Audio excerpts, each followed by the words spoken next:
ಬಾದಾಮಿಯ ಕಿರುಪರಿಚಯ. ದಕ್ಷಿಣ ಭಾರತದ ಇತಿಹಾಸದಲ್ಲಿಯೇ ಬಾದಾಮಿ ಚಾಲುಕ್ಯರ ಆಳ್ವಿಕೆ ಪ್ರಮುಖ ಮೈಲುಗಲ್ಲು. ಬನವಾಸಿಯ ಕದಂಬರ ಆಳ್ವಿಕೆಯಲ್ಲಿದ್ದಂತಹ ಬಾದಾಮಿಯ ಚಾಲುಕ್ಯರು ಸತತ ಪ್ರಯತ್ನದಿಂದ ಸ್ವತಂತ್ರರಾಗಿ ದಕ್ಷಿಣ ಭಾರತದ ಪ್ರಮುಖ ರಾಜಮನೆತನವಾಗಿ ಇಮ್ಮಡಿ ಪುಲಿಕೇಶಿಯ ಕಾಲದಲ್ಲಿ ಬೆಳಕಿಗೆ ಬಂತು.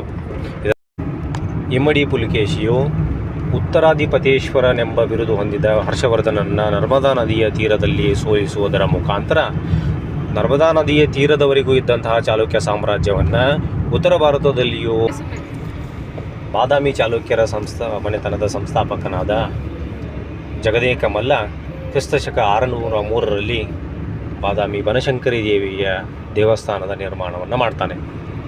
ಈ ದೇವಸ್ಥಾನ ಶಕ್ತಿಪೀಠಗಳಲ್ಲಿ ಒಂದಾಗಿ ದಕ್ಷಿಣ ಭಾರತದ ಪ್ರಮುಖ ಪ್ರೇಕ್ಷಣೀಯ ಸ್ಥಳಗಳಲ್ಲಿ ಒಂದಾಗಿ ಹೊರಹೊಮ್ಮುತ್ತದೆ.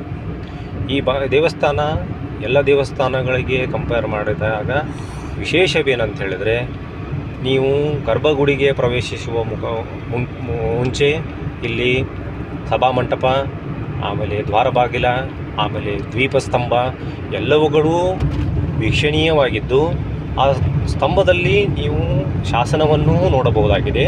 ಮತ್ತು ಗರ್ಭಗುಡಿ ಪ್ರವೇಶಿಸಿದ ನಂತರ ದೇವಿಯ ವಿಗ್ರಹವು ಬಹಳ ಪ್ರಕಾಶಮಾನವಾಗಿ ಗೋಚರಿಸುತ್ತದೆ.